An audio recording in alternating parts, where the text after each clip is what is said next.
ગુજરાતમાં આપણે અવારનવાર જોઈએ છીએ કે ઘણા એવા નેતા છે કે જેની લોકચાહના ખૂબ મોટી છે, સતત ચર્ચામાં રહેતા હોય છે ને આવા જ એક નેતા એટલે કે ગોપાલ ઇટાલિયા. તે પોતાના બેબાક બોલથી તો જાણીતા છે, પરંતુ અવારનવાર તે એક એવા જે મંત્રી છે તેને ટાર્ગેટ કરીને પોતાના ભાષણમાં કટાક્ષ કરતા હોય છે અને એ કટાક્ષ છે આજે તેના રાજીનામા સુધી પહોંચી ગયો છે. કોણ છે આ મંત્રી? કોને ગોપાલ ઇટાલિયા અવારનવાર કટાક્ષ કરે છે, કોને ટાર્ગેટ કરે છે, આ વિષયે જ આ વિડીયોમાં વાત કરવી છે.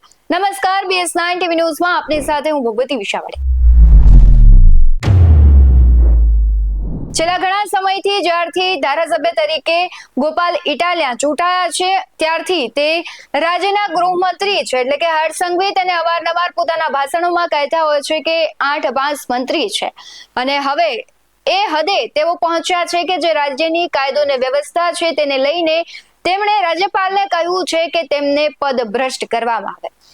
આખો જે મામલો છે તે શું છે તેના વિશે જ આજે આ વિડીયોમાં વાત કરવી છે. તેમણે રાજ્યપાલને પત્ર લખ્યો છે. તે પત્ર વિશે હું તમને વાત કરું તો તેમણે માનનીય રાજ્યપાલ તેમને પત્ર લખી અને કહ્યું છે કે ગુજરાતના ગૃહ વિભાગની સંપૂર્ણ નિષ્ફળતા અંગે તેમજ નિષ્ફળ ગૃહમંત્રીને પદ ભ્રષ્ટ કરવા બાબતે માનનીય સાહેબ શ્રી જય કિસાન સાથે જણાવવાનું કે ગુજરાતમાં છેલ્લા 1 વર્ષમાં કાયદો અને વ્યવસ્થાની સ્થિતિ અત્યંત ચિંતાજનક કથળી ગઈ છે. ત્યારે તેમણે જે પ્રાપ્ત તેમને અહેવાલો થયા છે તેની વાત કરી છે કે માત્ર 1 વર્ષમાં 9000થી વધુ આત્મહત્યાના કેસ નોંધાયા છે.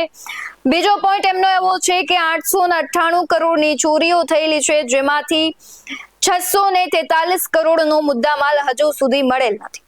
ત્રીજો તેમનો મુદ્દો છે કે અપહરણના કેસ વધી રહ્યા છે. માત્ર અમદાવાદમાં જ 2511 કેસ નોંધાયા છે, જેમાંથી 734 લોકો વિશે અત્યાર સુધી કોઈ પતો નથી મળ્યો.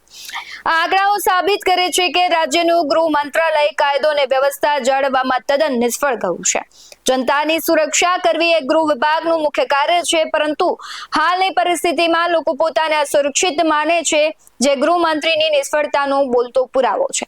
આટલી સ્પષ્ટ નિષ્ફળતા છતાં જો ગૃહમંત્રી પોતાનું પદ છોડતા ન હોય તો રાજ્યપાલ શ્રી તરીકે આપને વિનંતી છે કે આવા નિષ્ફળ ગૃહમંત્રીને તાત્કાલિક પદ ભ્રષ્ટ કરવામાં આવે અને ગુજરાતની જનતાને સુરક્ષા આપવા માટે યોગ્ય અને જવાબદાર વ્યક્તિના મહત્વનું મંત્રાલય સોંપવામાં આવે અને ગુજરાતના નાગરિકોના હિતમાં તાત્કાલિક પગલાં લેવામાં આવે તેવી વિનંતી. આ શબ્દો હતા ગોપાલ ઇટાલિયાના. તેમણે પત્ર લખીને રાજ્યપાલને વિનંતી કરી છે કે રાજ્યમાં કાયદો અને જે વ્યવસ્થાની સ્થિતિ છે તે કથળતી દેખાય છે. જે ગૃહ મંત્રાલય છે તેની કામગીરી ઉપર તેમણે અનેક સવાલો કર્યા છે.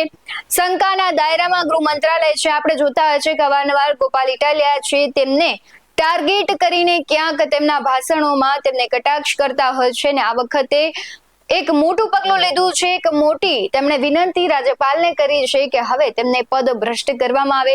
તમને શું લાગી રહ્યું છે? ગોપાલ ઇટાલિયાએ જે રાજ્યપાલને પત્ર લખ્યો છે તેમાં કેટલું તથ્ય છે? તેમણે લખવો જોઈએ કે નહીં?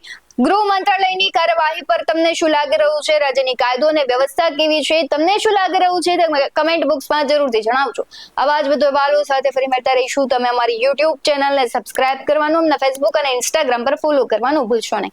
બાકી અમને અપડેટ્સ મેળવવા માટે જોતા રહો BS9 TV ન્યૂઝ. નમસ્કાર.